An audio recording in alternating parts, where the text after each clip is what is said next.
পৃথিবীর সবচেয়ে বড় উপসাগর আমাদের বঙ্গোপসাগর, তার উত্তরে পৃথিবীর সবচেয়ে বড় বদ্বীপ আমাদের বাংলাদেশ। প্রকৃতির বিচিত্র খেয়ালে ভাটির দেশ বাংলাদেশ।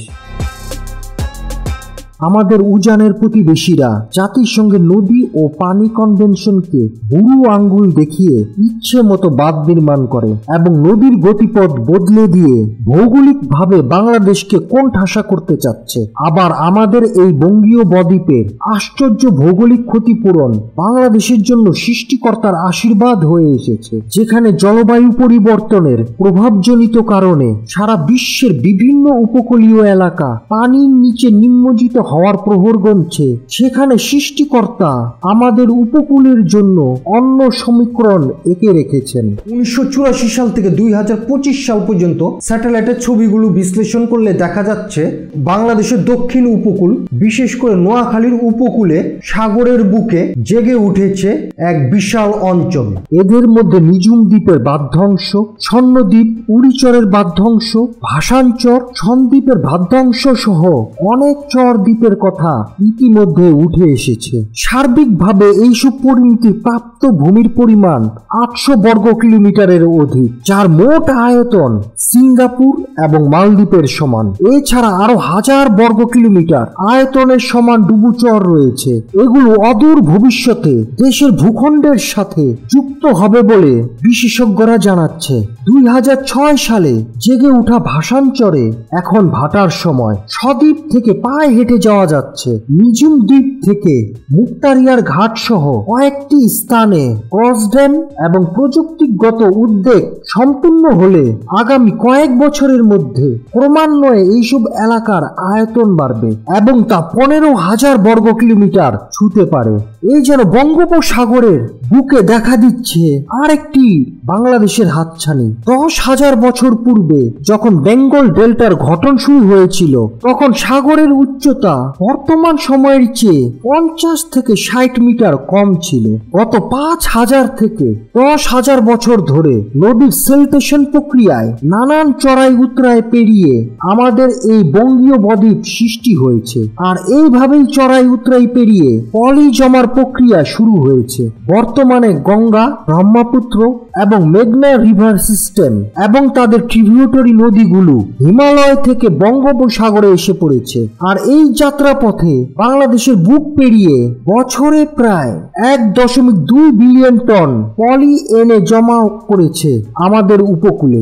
এগুলো বেশিরভাগই মেঘনা নদী হয়ে নোয়াখালী উপকূলের কাছাকাছি ক্রমান্বয়ে জমা হচ্ছে এবং এর ফলে নদী এবং বঙ্গোপসাগরের তল দেশের উচ্চতা বৃদ্ধির মাধ্যমে নতুন দ্বীপ এবং চরের সৃষ্টি হচ্ছে। এবং এই প্রক্রিয়ায় গত 2 দশকে 2,500 বর্গ কিলোমিটারের অধিক নতুন ডুবুচর এবং পরিমিত সৃষ্টি হয়েছে।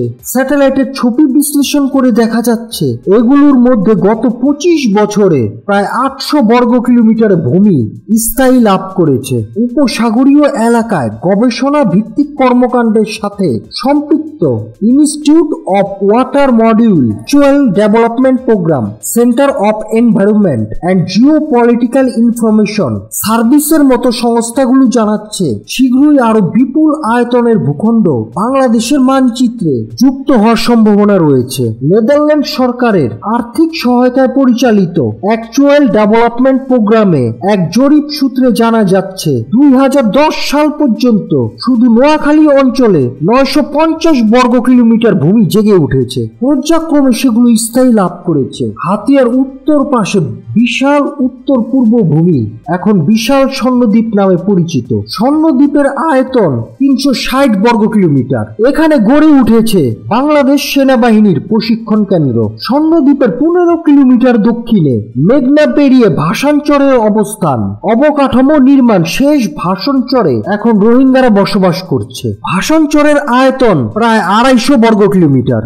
ভাসানচরের 1.5 কিলোমিটার দক্ষিণে বড় আয়তন নিয়ে গড়ে উঠেছে গাঙ্গরিয়ার চর। এখানে আগামী 4-5 বছরের মধ্যে চাষাবাদ শুরু হওয়ার সম্ভাবনা রয়েছে। এছাড়া হাতিয়ার আশেপাশে অন্তত 15টি দ্বীপ বিগত 15 থেকে 20 বছর ধরে বঙ্গোপসাগরের মোহনায় জেগে উঠেছে। হাতিয়া দ্বীপের পূর্ব মেঘনায় 1 দশকে 50 কিলোমিটারের বেশি ভূমি জেগে উঠতে দেখা যাচ্ছে। চট্টগ্রাম সদ্বীপকে ঘিরে গড়ে উঠেছে আরো নতুন ভূমি, সন্দ্বীপের আয়তনের চেয়েও বেশি। এছাড়া মেঘনা নদীর পাড় ঘিরে বিভিন্ন সময় সৃষ্টি হওয়া আরো 60টিরও বেশি চর জেগে ওঠার সম্ভাবনা তৈরি হয়েছে। সেই হিসেবে সব মিলিয়ে আগামী 2 দশকে বর্তমান বাংলাদেশের আয়তনের অর্ধেক পরিমাণ নতুন ভূমি সাগরের বুকে জেগে ওঠার সম্ভাবনা রয়েছে। ভূমি মন্ত্রণালয়ের তথ্য অনুসারে 1913 সাল থেকে 2013 সাল পর্যন্ত 100 বছরে বঙ্গোপসাগরের নোয়াখালীর উপকূল 55 কিলোমিটার দক্ষিণে প্রসারিত হয়েছে।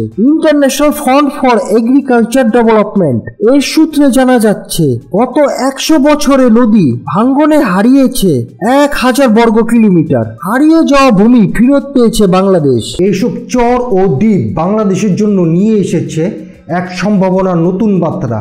এখন প্রয়োজন এইসব ভূমি সংরক্ষণ এবং ব্যবস্থাপনার যথাযথ উদ্যোগ নেওয়া, তাহলেই প্রকৃতির আশীর্বাদের সুফল লাভ করতে পারবে বাংলাদেশ।